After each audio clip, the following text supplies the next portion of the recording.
Welcome to the new audio podcast with Gelmi. Take off now and boost your efficiency in leadership, teamwork, and customer contact.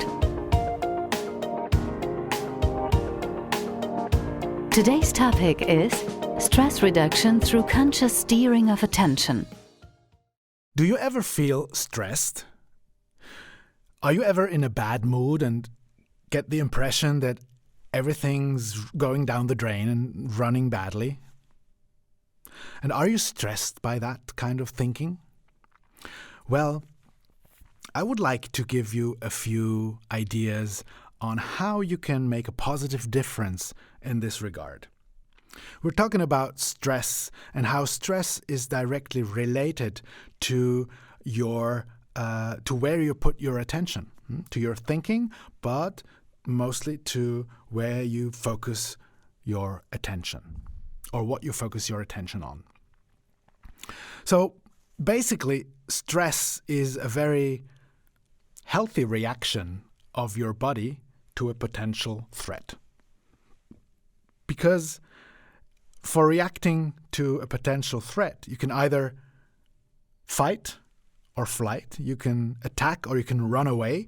Regardless of which of the two you choose, you will need a maximum of physical energy. And that's what your body produces for you in order to have it ready when you need it. So your body goes up to red alert by increasing blood pressure, by increasing muscle tension, by increasing transpiration in order to cool the body down. Regardless of whether you attack or run away, you will need that. So it's a very healthy reaction.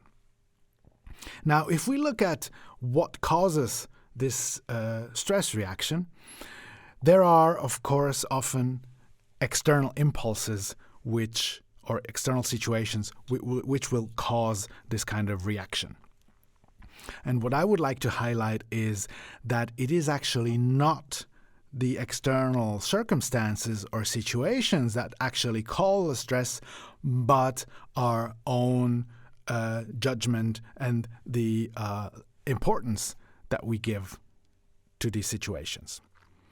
Because how could it be otherwise that two people in the same situation react completely differently?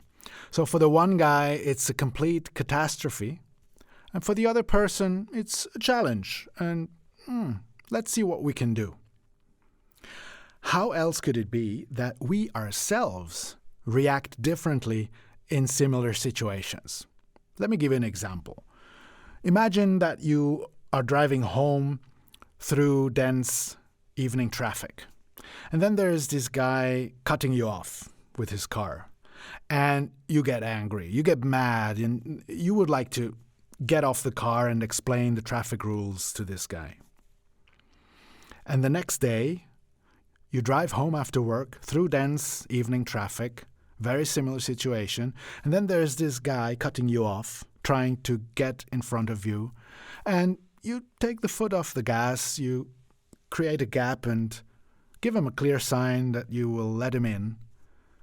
It's the same situation, but we react differently, depending on the value we give this situation, depending on the label we put on the situation. And our mind is basically nothing but a labeling machine. We label what we experience all day long. I like it, I don't like it, it's good, it's bad, that's not what I expected, how can he not, etc., etc. So what usually happens is that we are exposed to a situation or an event. And what happens then is that we immediately judge two things. First, we judge the importance of the situation. How important is it? Are my personal goals or values endangered, jeopardized, threatened? So if the level of importance is high, there's an increased chance that stress will build up. Depending on the second judgment, The second question is, what are my abilities? What is my capacity to tackle the situation, to deal with the situation? Or in simple words, what can I do? So how important is it, and what can I do?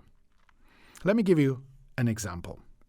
Let's assume for a moment you had enrolled for an evening class to do some further training. And at the end of this program, there will be an exam.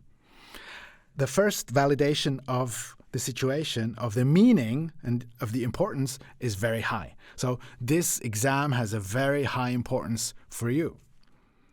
Now, if you think that you are not able to pass this exam, that this is way beyond your abilities, the potential for stress is very, very high. So very likely stress will come up. If you feel like you can prepare well and you can maybe get some support from others in order to prepare well for the exam, and there's a good chance that you will pass the exam, no stress will arise.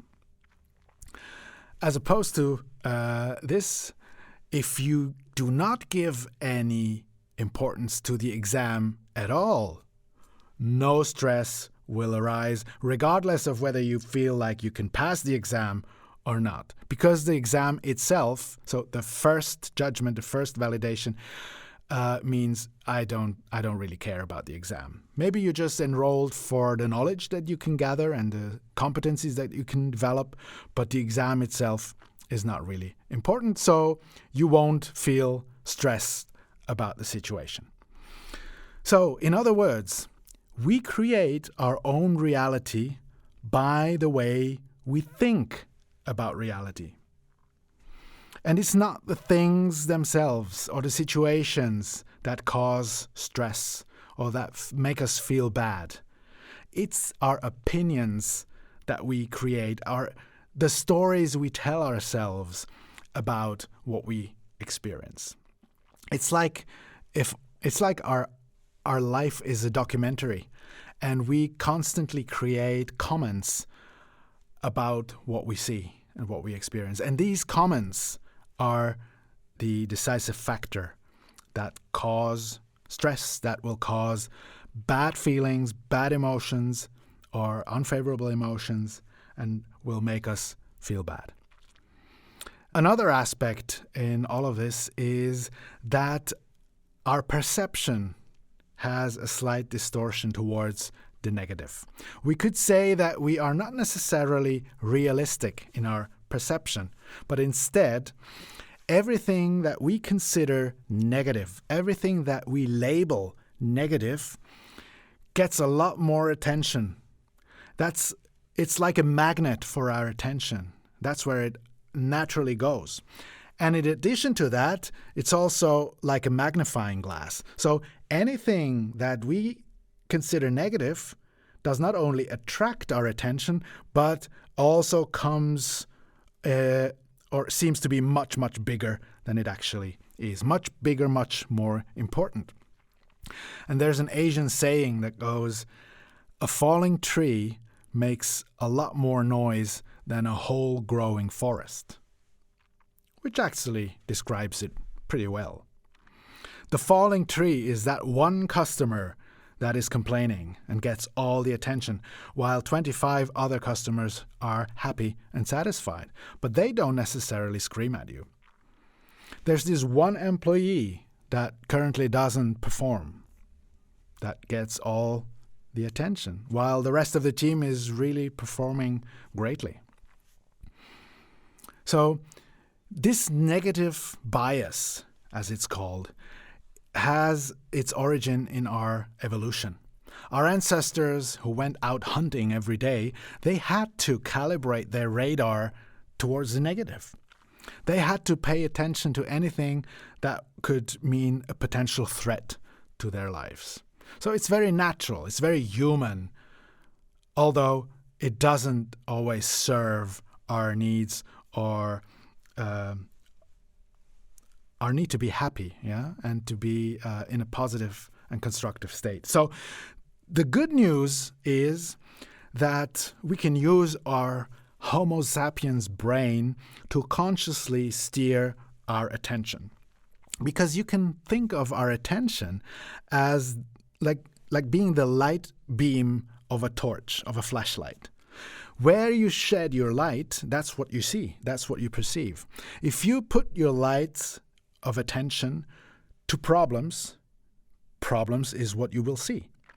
If you guide your attention and focus on possibilities and options, possibilities and options is what you will see.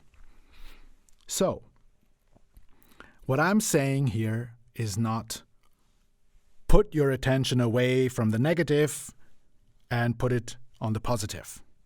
Focus on the positive only. That's the whole positive thinking literature. I'm quite skeptic in that regard, because it would be just as much as a distortion as a negativity bias. So what I'm proposing here is that just with a real flashlight or a torch, you turn the lens. You turn the lens for the light beam to become broader. So you shed light on the whole situation, not only on the falling tree or the falling trees, but also on the growing forest. The growing forest being more quiet, of course. And that's why you have to consciously go looking for any positive changes, anything that works well, anything that is available, that functions, and that has maybe started turning into the right direction. So leaders, for instance, who are victims to that negativity bias and lead like that, they lead with a problem focus. And of course, what they see are problems, errors, mistakes, gaps. And that's what they will give feedback for. Leading to employees or team members saying, well, if you hear something coming from the boss, it's usually negative. If you get feedback when everything is going well or we do things well, we don't hear anything.